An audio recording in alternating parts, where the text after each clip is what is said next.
സച്ചിയുടെ നാളത്തെ നല്ലൊരു കഥ കേട്ടാലോ? അപ്പൊ എല്ലാ ദിവസവും ഉച്ചയ്ക്ക് രേവതിയുടെ സച്ചിയുടെ പിറ്റേ ദിവസത്തെ വിശേഷങ്ങളൊക്കെ ചാനലിനകത്ത് അപ്ലോഡ് ചെയ്യുന്നുണ്ട് കേട്ടോ. കാണാൻ താല്പര്യമുള്ളവർ കയറി കാണുകയും വീഡിയോ ഇഷ്ടപ്പെടുവാണെങ്കിൽ ലൈക്ക് ചെയ്യാനും മറക്കരുത്. അങ്ങനെ നാളത്തെ കഥയും നമ്മൾ കാണുന്നത് ഒടുവിൽ രേവതി സച്ചിയും കൂടി ഒരു തീരുമാനം എടുക്കുകയാണ്. എങ്ങനെയെങ്കിലും ആ പരാതി പിൻവലിപ്പിക്കണം ചന്ദ്രമതിയെ കൊണ്ട്. അതിനെന്താ ചെയ്യേണ്ടത്? എന്താ ഒരു മാർഗം? ഒടുവിൽ സച്ചി പറഞ്ഞു, ഒരു കാര്യം ചെയ്യാം, അച്ഛനെ കൊണ്ടൊന്ന് പറയിപ്പിച്ചാലോ അമ്മയോട്. അച്ഛൻ പറഞ്ഞ അമ്മ കേൾക്കും തോന്നുന്നുണ്ടോ സച്ചിയേട്ടാ? എനിക്ക് തോന്നുന്നുണ്ട് ചിലപ്പോ ഒരു പക്ഷേങ്കില് അച്ഛൻ പറഞ്ഞിട്ടുണ്ടെങ്കിൽ അമ്മ അനുസരിച്ചാലോ, പരാതി പിൻവലിച്ചാലോ. നമുക്ക് പോയി നോക്കാം. അപ്പൊ വക്കീല പറഞ്ഞ ഇനി ഏറ്റവും നല്ല മാർഗം എന്ന് പറഞ്ഞാൽ പരാതി പിൻവലിക്കാന്നുള്ളതാണ്. കാരണം ശരത്ത് പഠിച്ചുകൊണ്ടിരിക്കുക, അവന്റെ പഠനം മുടങ്ങും, പിന്നെ കേസായി ജയിലായി കോടതിയായി നൂറ് പ്രശ്നങ്ങളാ. അപ്പൊ അതിനേക്കാളും ഭേദം ആ പരാതി അങ്ങോട്ട് പിൻവലിക്കുകയാണെങ്കിൽ അതല്ലേ നല്ലത്. എങ്ങനെ കയ്യെ കാലേ വീണിട്ടാണെങ്കിലും ശരി എന്ന് അവർ തീരുമാനിച്ചു. ഒടുവിൽ രവീന്ദ്രന്റെ അടുത്തേക്ക് വന്നു. രവീന്ദ്രനോട് വന്നിട്ട് സച്ചി പറഞ്ഞു, അച്ഛൻ ഞങ്ങൾക്ക് കുറച്ച് കാര്യങ്ങൾ പറയാനുണ്ടെന്ന് പറഞ്ഞു. അപ്പോഴേക്കും രവീന്ദ്രൻ ചോദിച്ചു, എന്താടാ? അത് പിന്നെ അച്ഛാ, ശരത്തിനെ കുറിച്ചാ. അച്ഛൻ അറിയാലോ. കാരണം രേവതിയുടെ അച്ഛൻ്റെ ഏറ്റവും വലിയ ആഗ്രഹമായിരുന്നു ശരത്ത് ഒരു എഞ്ചിനീയറെ കാണുക എന്നുള്ളത്. പക്ഷേ എങ്കിൽ ഈ കേസും കോടതിയും പ്രശ്നങ്ങളൊക്കെ ആയിട്ടുണ്ടെങ്കിൽ ഒരിക്കലും അവനവൻ്റെ എക്സാം എഴുതാൻ പറ്റില്ല, പഠനം കണ്ടിന്യൂ ചെയ്യാൻ പോലും പറ്റില്ല. അങ്ങനെ വന്നിട്ടുണ്ടെങ്കിൽ ആകെപ്പാടെ പ്രശ്നമാവും വെച്ചാ. ഇപ്പൊ തന്നെ അമ്മയെ പരാതി കൊടുത്തിരിക്കുന്നതുകൊണ്ട് അവൻ എക്സാം എഴുതാൻ പറ്റില്ലാതെ വരും. അതുകൊണ്ട് എന്തെങ്കിലും കാണിച്ചിട്ട് അമ്മയോട് എന്തെങ്കിലും പറഞ്ഞിട്ട് ആ പരാതി ഒന്ന് പിൻവലിപ്പിക്കാൻ ശ്രമിക്കാമെന്ന് ചോദിച്ചു. അത് കേട്ട് കഴിഞ്ഞപ്പം രവീന്ദ്രൻ പറഞ്ഞു, ഞാനോ? എടാ, ഞാൻ ചെന്ന് പറഞ്ഞായിരുന്നു, അവൾ അനുസരിക്കില്ല എന്ന് പറഞ്ഞു. അത് മാത്രമല്ല, ഞാൻ ഇതിനെക്കുറിച്ച് പോയി എങ്ങനെ അവളോട് പറയണേ? അച്ഛ പ്ലീസ് അച്ഛ. അപ്പോഴേക്കും രേവതി പറഞ്ഞു, അച്ഛനറിയാലോ, ഞാൻ ഇതിനു മുമ്പ് അച്ഛനോട് ഇങ്ങനത്തെ കാര്യങ്ങളൊന്നും ആവശ്യപ്പെട്ടില്ല. പക്ഷെ എന്റെ അവൻ എന്തെങ്കിലും ഒരു ആപത്ത് സംഭവിച്ചിട്ടുണ്ടെങ്കിൽ എനിക്ക് സഹിക്കാൻ പറ്റുമോ അച്ഛാ? എനിക്ക് വേറൊരു നിവൃത്തിയില്ലാത്തോണ്ടാ അച്ഛന്റെ വേണ്ട കാല് പിടിക്കാം. അച്ഛൻ സംസാരിച്ചാലോ അമ്മ അനുസരിക്കത്തുള്ളൂ. ഞങ്ങൾ പറഞ്ഞായിരുന്നു, അമ്മ കേൾക്കത്തില്ല, അറിയാലോ. ഈ സമയം രവീന്ദ്രൻ പറഞ്ഞു, അവൻ അങ്ങനെ ഒരിക്കലും ചെയ്യാൻ പാടില്ലാത്തായിരുന്നു. അവൻ എന്തിനാ അങ്ങനെയൊക്കെ ചെയ്തത്? ദേഷ്യം തീർക്കുന്ന ഇങ്ങനെയാണോ? ഒരു പക്ഷേങ്കിൽ അവന് വേറെന്തൊക്കെ മാർഗങ്ങളുണ്ടായിരുന്നു.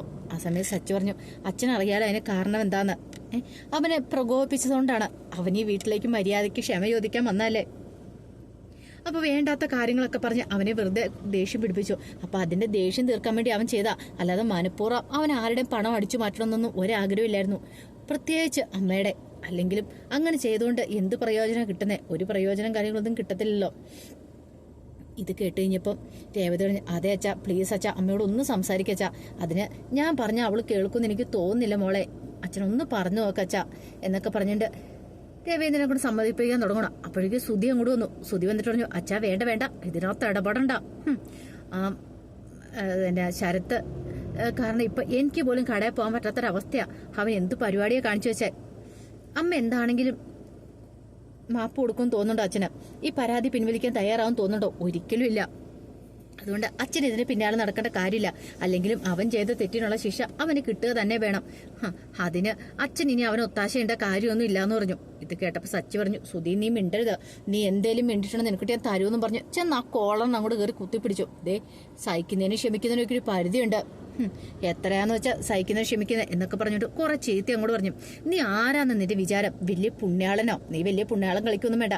എടാ, അച്ഛന്റെ കയ്യിൽ നിന്ന് 50 ലക്ഷം അടിച്ചു മാറ്റിക്കൊണ്ട് പോയിട്ട് നിനക്ക് ഇത്രയെങ്കിലും ഉളുപ്പുണ്ടോടാ? എന്നിട്ട് നീയാണോടാ പറയണേ ഈ കാര്യം? അവനെ അടിച്ചു മാറ്റി എന്ന് പറഞ്ഞ പണം അവൻ തിരിച്ചു കൊടുക്കുമെങ്കിലും ചെയ്തു. നീ എന്തേലും ചെയ്തോടാന്നൊക്കെ ചോദിച്ചു. ഒടുവില് സുധി ഒന്നും മിണ്ടാതെ നിൽക്കുവാണ്.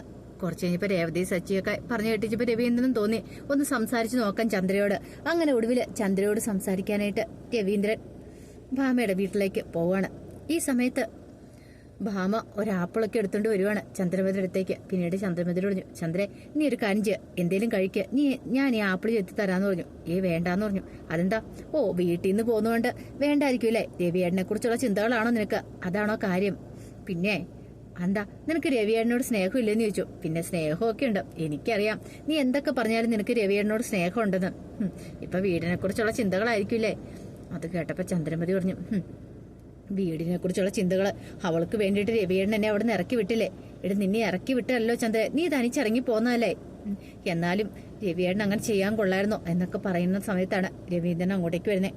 അപ്പോഴേക്കും ഭാമ പറഞ്ഞു, രവിയേട്ടന് 100 ആയുസ് കേട്ടോന്ന് പറഞ്ഞു. അതെന്താ ഭാമ അങ്ങനെ പറഞ്ഞു? ഇപ്പൊ രവിയേട്ടന്റെ കാര്യം പറഞ്ഞ് നാവ് വായിലേക്ക് ഇട്ടോളെന്ന് പറഞ്ഞു. അത് കേട്ടപ്പോ രവീന്ദ്രൻ പറഞ്ഞു, 100 വയസ്സ് വരെ ഒന്നും ജീവിച്ചിരിക്കണ്ട, ഇപ്പൊ തന്നെ ഏകദേശം തൃപ്തിയായ മട്ടിലാന്ന് പറഞ്ഞു. രവിയേട്ടൻ കയറി വന്നൊക്കെ പറഞ്ഞു. അങ്ങനെ രവീന്ദ്രനകത്തേക്ക് കയറിയപ്പോ ചന്ദ്രമതി അവിടെ ഉണ്ടായിരുന്നു. ഈ സമയം ചന്ദ്രമതി വലിയ ജാടയ്ക്ക് ഇരിക്കണം, തന്നെ തിരിച്ചു വിളിക്കാൻ വേണ്ടി വന്നാന്നുള്ള രീതിയിൽ.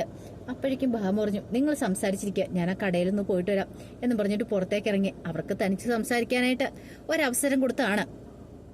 പിന്നീട് ചന്ദ്രമതി രവിയേട്ടൻ എന്തിനാ വന്നേന്ന് ചോദിച്ചു. എന്നെ തിരിച്ചു വിളിച്ചോണ്ട് പോകാനായിരിക്കില്ലേ? ഇത് രവിയേട്ട വെറുതെ വാശി പിടിക്കണ്ട, ഞാൻ വരാൻ പോകുന്നില്ല എന്ന് പറഞ്ഞു.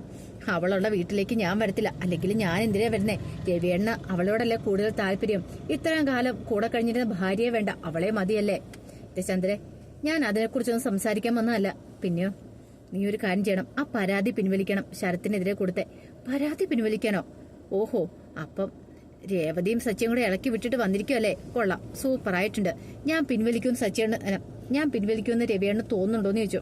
ഇത് കേട്ടപ്പോ രവീന്ദ്രൻ പറഞ്ഞു, ചന്ദ്രേ, ഞാൻ പറയുന്നത് നീയൊന്ന് അനുസരിക്കുക. ആ പരാതി പിൻവലിക്കണം. അവന്റെ ചെറു പ്രായമല്ലേ, അവൻ പഠിക്കുന്ന കൊച്ചല്ലേ. നീ പരാതി കൊടുത്തതിന്റെ പേരിൽ അവന് നാളെ എന്തൊക്കെ പ്രശ്നങ്ങളുണ്ടാവും. അവന്റെ പഠിപ്പ് മുടങ്ങും. പിന്നെ അവന് സമൂഹത്തിൽ ഇറങ്ങി നടക്കാൻ പറ്റുമോ? അത് മാത്രമല്ല, സച്ചിയുടെയും രേവതിയുടെ അവസ്ഥയൊന്ന് ഓർത്തു വയ്ക്കേ. ഇതൊക്കെ അവൻ നേരത്തെ ചിന്തിക്കാനെന്ന് രവിയേട്ടാ, ഇപ്പോഴല്ല. അവൻ കാരണമേ എനിക്കാണ് നഷ്ടം ഉണ്ടായെന്ന് പറഞ്ഞു. നിനക്ക് എന്ത് നഷ്ടം ഉണ്ടാവാനായിട്ട്? നിനക്ക് നഷ്ടപ്പെട്ട പണം തിരികെ കിട്ടിയില്ലേന്ന് ചോദിച്ചു. വേണ്ട രവിയേട്ട, അവരെ സപ്പോർട്ട് ചെയ്ത് പറയുമൊന്നും വേണ്ട. രവിയേട്ടൻ എന്തൊക്കെ പറഞ്ഞു പറഞ്ഞാലും ശരി, ഞാൻ ഒരിക്കലും ആ പരാതി പിൻവലിക്കാൻ പോകുന്നില്ല എന്ന് പറഞ്ഞു. രവീന്ദ്രൻ പറഞ്ഞു, ഒരു നല്ല കാര്യമല്ലേ ചന്ദ്രേ, നീ ഒരു നല്ല കാര്യത്തിന് വേണ്ടി എന്തിനാ ഇങ്ങനെ വാശി പിടിക്കണേ? ഓഹോ, അപ്പൊ സച്ചേണ്ണ അവൻ ചെയ്ത് നല്ല കാര്യമാണെന്ന് തോന്നുന്നുണ്ടോ? അവൻ ചെയ്തത് നല്ല കാര്യമാണെന്ന് ഞാൻ പറയത്തില്ല, പക്ഷെ എങ്കിൽ ഒരവസരം കൊടുത്തുകൂടെ? വേണ്ട, അവൻ ചെയ്ത തെറ്റുകളൊക്കെ അത്ര മറക്കാനും പൊറുക്കാനും പെട്ടെന്നൊന്നും എന്നെ കൊണ്ട് സാധിക്കില്ല എന്ന് പറഞ്ഞു. അതുകൊണ്ട് സച്ചേണ്ണ ഈ കാര്യം പറഞ്ഞുകൊണ്ട് എന്റെ അടുത്ത് ഇരിക്കണ്ട. ഓ, സച്ചേണ്ണ പിന്നെ അവള് പറഞ്ഞ വേദവാക്യമാണല്ലോ രേവതി. അവളെ പോലുള്ള ഒരുത്തിയൊക്കെ വീട്ടിലേക്ക് കൊണ്ടുവരണ്ടെന്ന് ഞാൻ ആദ്യമേ പറഞ്ഞ. അപ്പം രവിയുടെ സമ്മതിച്ചോ? ഇല്ലല്ലോ. ഇനിയിപ്പൊ അതിനെക്കുറിച്ചൊന്നും പറഞ്ഞിട്ട് കാര്യമില്ല. എത്ര പറഞ്ഞാലും രവിയുടെ തലയിലേക്ക് കയറത്തില്ല എന്നൊക്കെ പറഞ്ഞു. അപ്പോഴേക്കും രവീന്ദ്രൻ പറഞ്ഞു, എന്റെ ചന്ദ്രേ, ഞാൻ പറഞ്ഞ നീ ഒന്ന് മനസ്സിലാക്കുക. നിനക്ക് പറ്റുമെങ്കിൽ നീ ആ പരാതി പിൻവലിക്കുക. ഇല്ല എങ്കിൽ എനിക്ക് ഇതിനേക്കാളും കൂടുതലൊന്നും പറയാനില്ലെന്നും പറഞ്ഞുകൊണ്ട് രവീന്ദ്രൻ അങ്ങോട്ട് തിരിയുവാണ്. ആ സമയത്ത് ചന്ദ്രമതി പറഞ്ഞു, ശരി, ഞാൻ പരാതി പിൻവലിക്കാന്ന് പറഞ്ഞു. ഇപ്പോഴെങ്കിലും നിനക്ക് നല്ല ബുദ്ധി തോന്നില്ലെന്ന് പറഞ്ഞു. അപ്പോഴേക്കും ചന്ദ്രമതി പറഞ്ഞു, പക്ഷെ ഒരു കാര്യമുണ്ട് രവിയേട്ടാ, ഞാൻ പരാതി പിൻവലിച്ചിട്ടുണ്ടെങ്കിലേ അവള് ആ വീട്ടിലുണ്ടാവരുത്, അവൾ ആ വീട് വിട്ടു പോണെന്ന് പറഞ്ഞു. നീ എന്താ ചന്ദ്ര പറയണേ? അവള് നമ്മുടെ മകന്റെ ഭാര്യയല്ലേന്ന് ചോദിച്ചു. മകന്റെ ഭാര്യയാണെങ്കിലും കൊള്ളാം, ആരാണെങ്കിലും കൊള്ളാം, അവൾ ആ വീട്ടിൽ പാടില്ല.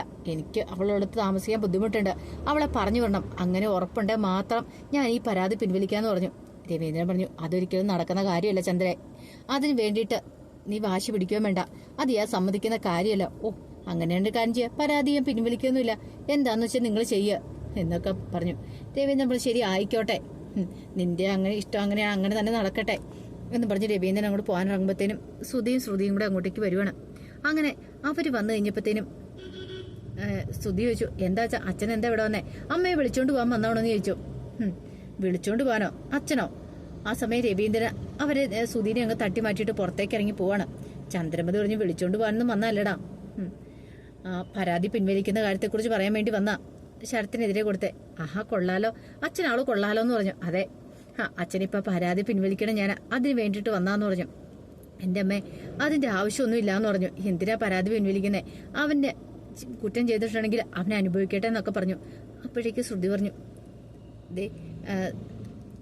ശ്രുതി, നമ്മൾ എന്തിനാ ഇങ്ങോട്ടേക്ക് വന്നേ? അമ്മയെ സംസാരിച്ച് കൂട്ടിക്കൊണ്ട് പോകാനല്ലേ. അതുകൊണ്ട് നീ ഇനിയിപ്പോ വേറെ നിന്നെക്കുറിച്ചും പറയണ്ട. അമ്മ അങ്ങോട്ടേക്ക് വരണം, അമ്മ അവിടെ വരണമെന്ന് പറഞ്ഞു. ഞാൻ വരത്തില്ല മോളെ, ഞാൻ എന്തിനാ അങ്ങോട്ടേക്ക് വരുന്നേ? അവൾ അവിടെ ഉണ്ടല്ലോ, അവളുള്ളിടത്തേക്ക് ഞാൻ ഇനി വരത്തില്ല. വരണമെങ്കിൽ അവൾ ആ വീട് വിട്ടു പോണമെന്നൊക്കെ ചന്ദ്രമതി പറയുവാണ്. ഇതേ സമയത്ത് ശ്രുതി പറഞ്ഞു, അന്നാ ഒരു കാര്യം ചെയ്യാം, അവള് പോണെന്നാണെങ്കിൽ അവള് പോയില്ലെങ്കിൽ സച്ചയും രേവതയും കൂടെ നമുക്ക് പുറത്താക്കിയാലെന്ന് വെച്ചു. പുറത്താക്കാനായിട്ട്? അതെ, സച്ചിയുടെ കഴുത്തിന് പിടിച്ചാൽ പുറത്ത് തള്ളട്ടെ അമ്മയെന്ന് ശ്രുതി ചോദിച്ചു. അത് കേട്ടപ്പോ ചന്ദ്രമതി പറഞ്ഞു, വേണ്ട, അതൊന്നും വേണ്ടാന്ന് പറഞ്ഞു. അതാമേ, പെട്ടെന്ന് അമ്മയ്ക്ക് അവനോടൊരു സ്നേഹം എന്ന് ചോദിച്ചു. എടാ, സ്നേഹം കൊണ്ടല്ല, അങ്ങനെ എന്തെങ്കിലും നീ ചെയ്തിട്ടുണ്ടെങ്കിൽ പിന്നെ നീ ജീവനോടെ ഉണ്ടാകുമോ? അവൻ നിന്നെ ഇടിച്ച് ഇഞ്ചപ്പരുവാക്കില്ലേ? വെറുതെ എന്തിനാ അവന്റെ കയ്യിലേക്ക് തള്ളി കൊള്ളേണ്ട കാര്യമില്ലല്ലോ, അതുകൊണ്ട് ഞാൻ പറഞ്ഞതെന്ന് പറഞ്ഞു. അത് കേട്ടപ്പോ ശ്രുതിക്ക് ആകെ പാടൊരു നാണക്കേടൊക്കെ തോന്നി. കുറച്ചു കഴിഞ്ഞപ്പോ ശ്രീകാന്തും വർഷയും കൂടെ വീട്ടിലേക്ക് വരുവാണ്. ആ സമയത്ത് സച്ചിക്ക് കുടിക്കാൻ ചായയൊക്കെ എടുത്തു കൊടുത്തോണ്ട് രേവതി അങ്ങോട്ടേക്ക് വന്നു. അപ്പോഴേക്കും വർഷ വന്നിട്ട് രേവതിയോട് പറഞ്ഞു, ചേച്ചി ഞാൻ കാര്യങ്ങളൊന്നും അറിഞ്ഞിട്ടുണ്ടായിരുന്നില്ല. അന്ന് ശരത്ത് ഇവിടെ വന്ന സമയത്തുണ്ടായ സംഭവങ്ങളൊക്കെ ഞാനിവിടെ ഇല്ലായിരുന്നല്ലോ. പിന്നീട് ആ കാര്യങ്ങളൊക്കെ ഞാൻ അറിഞ്ഞെന്ന് പറഞ്ഞു. കാര്യമാണ് ശരത്ത് ചെയ്ത് തെറ്റായിട്ടൊരു കാര്യമാണ്. പക്ഷേങ്കിൽ അതിന് അവനെ പ്രേരിപ്പിച്ച എന്താ? അമ്മയല്ലേ അതിന് കാരണക്കാരെന്ന് ചോദിച്ചു. അമ്മ അങ്ങനെയൊക്കെ തെറ്റ് ചെയ്തുകൊണ്ടല്ലേ അവൻ ആ കാര്യം ചെയ്തത്. അല്ലായിരുന്നെങ്കിൽ അവൻ ചെയ്യുമായിരുന്നു എന്ന് ചോദിച്ചു. അത് കേട്ട് കഴിഞ്ഞപ്പോൾ രേവതി ഒന്നും മിണ്ടിയില്ല. പിന്നെ കാര്യങ്ങളൊക്കെ അറിഞ്ഞു കഴിഞ്ഞപ്പോഴാ എനിക്കും വല്ലാത്തൊരു ബുദ്ധിമുട്ട് തോന്നി. ഞാനും പറഞ്ഞിട്ടുണ്ടായിരുന്നു ശരത്ത് ചെയ്തതിന് കുറ്റത്തിലുള്ള ശിക്ഷ അവന് കിട്ടണമെന്ന്. പക്ഷേങ്കിൽ ഇപ്പൊ എനിക്ക് തോന്നുന്നുണ്ട് അങ്ങനെ പറയേണ്ടിയിരുന്നില്ല എന്ന് വർഷ പറയണം. ആ സമയം സച്ചിയോട് ശ്രീകാന്ത് ചോദിച്ചു, എന്തായി സച്ചിയേട്ട കാര്യങ്ങള് എന്ന് ചോദിച്ചു. വക്കീലിനെ പോയി കണ്ടോ? വക്കീലിനെ പോയി കണ്ടു. അമ്മ കേസ് പിൻവലിക്കണമെന്ന് പറയണേ. പിൻവലിക്കണമെന്നോ? അതിന് അമ്മ കേസ് പിൻവലിക്കാൻ തയ്യാറാകുമോ? അതെ, അച്ഛനെ പറഞ്ഞു വിട്ടിട്ടുണ്ട്. അച്ഛൻ പോയി സംസാരിച്ചിട്ട് വരുമ്പോ അറിയാം എങ്ങനെ എന്താ ഏതാന്നൊക്കെ. ചിലപ്പം അമ്മ സമ്മതിക്കുമായിരിക്കും എന്ന് പറഞ്ഞു. ഈ ലോകത്ത് ആരെങ്കിലും ഒരാളെ ഏറ്റവും കൂടുതൽ ഇഷ്ടമോ സ്നേഹം ഉണ്ടെങ്കിൽ പേടിയുണ്ടെങ്കിൽ അത് അച്ഛനെ അല്ലേന്ന് ചോദിച്ചു. അതുകൊണ്ട് ചിലപ്പം അമ്മ സമ്മതിക്കുമായിരിക്കും എന്ന് പറഞ്ഞു. അത് കേട്ട് കഴിഞ്ഞപ്പം വർഷ പറഞ്ഞു, എന്നാലും ആന്റിക്ക് ഇത് എന്താ അത്? ഒന്നുമല്ലേലും ആന്റിക്ക് ഇതങ്ങോട്ട് ആ കേസ് അങ്ങോട്ട് പിൻവലിച്ചാൽ പോരെ, ഇത്ര വലിയ പ്രശ്നമാക്കേണ്ട കാര്യമുണ്ടെന്നൊക്കെ ചോദിച്ചു. അപ്പോഴേക്കും രവീന്ദ്രൻ വരുവാണ്. രവീന്ദ്രൻ വന്നു കഴിഞ്ഞപ്പോൾ രവീന്ദ്രനോട് സച്ചി കാര്യങ്ങൾ തിരക്കുക. അപ്പോഴേക്കും രവീന്ദ്രൻ പറഞ്ഞു, ഞാൻ അവളോട് പോയി സംസാരിച്ചില്ല, പക്ഷെ അവള് കൂട്ടാക്കുന്നില്ല. എന്തിനാ? അല്ല, അവള് കേസ് പിൻവലിക്കാൻ വേണ്ടി കൂട്ടാക്കുന്നില്ല. ഇനി എന്ത് ചെയ്യണമെന്ന് എനിക്ക് അറിയില്ല. എടാ, എന്നെ കൊണ്ട് പറ്റാവുന്നതിന്റെ മാക്സിമം കഴിവിന്റെ പരിശ്രമിച്ചു കഴിഞ്ഞു. ഇനിയിപ്പോ എന്താന്ന് വെച്ചിട്ടുണ്ടെങ്കിൽ നിങ്ങൾ തന്നെ തീരുമാനിക്കുക. അവനോട് പറയാനുള്ള കാര്യങ്ങളൊക്കെ ഞാൻ പറഞ്ഞിട്ടുണ്ടെന്ന് പറഞ്ഞു. അത് കേട്ട് കഴിഞ്ഞപ്പോൾ സച്ചി പറഞ്ഞു, അപ്പൊ ഇനി ശരത്തിനെ രക്ഷിക്കാൻ പറ്റില്ലേന്ന് ചോദിച്ചു. എടാ, നീ ധൈര്യമായിട്ടിരിക്കുക, എന്തെങ്കിലും ഒരു വഴി കാണുമായിരിക്കും എന്നൊക്കെ പറഞ്ഞിട്ട് സമാധാനിപ്പിക്കണം. എങ്കിലും സച്ചിക്കിന്റെ ഏതൊക്കെയോ ഭയങ്കര വിഷമായിരുന്നു. ഇനി എന്ത് ചെയ്യണമെന്ന് അറിയത്തില്ല. ആ സമയം ശ്രുതി ഭയങ്കര സന്തോഷത്തിലായിരുന്നു. കാരണം സച്ചിക്കിട്ടൊക്കെ നല്ല ഇടിവെട്ട് പണിയല്ലേ കിട്ടിയിരിക്കുന്നേ. ഇങ്ങനെ പോയിട്ടുണ്ടെങ്കിൽ അധികം വൈകാൻ തന്നെ രേവതിനെ സച്ചിനെ ആ വീട്ടിൽ നിന്ന് പുറത്തിറക്കാൻ പറ്റുമെന്നാണ് ശ്രുതിയുടെ മനസ്സിലെ ചിന്ത. പക്ഷേ എങ്കിൽ സച്ചിൻ രേവതിയും കൂടെ ആ സമയത്ത് വീണ്ടും വക്കീലിനെ കാണാൻ ചെല്ലുവാണ്. വക്കീലിനെ പോയി കണ്ട് തങ്ങളുടെ അവസ്ഥകളൊക്കെ പറയുന്നുണ്ട്. അപ്പൊ അതിന്റെ വിശേഷങ്ങളൊക്കെ നമ്മൾ നാളെ കാണാൻ പോകുന്നത്. ആ വിശേഷങ്ങൾക്കായി നമുക്ക് എല്ലാവർക്കും കാത്തിരിക്കാം കേട്ടോ. ഒരിക്കൽ കൂടി എല്ലാവർക്കും ശുഭദിനം നേർന്നുകൊണ്ട് നിർത്തുന്നു. നന്ദി.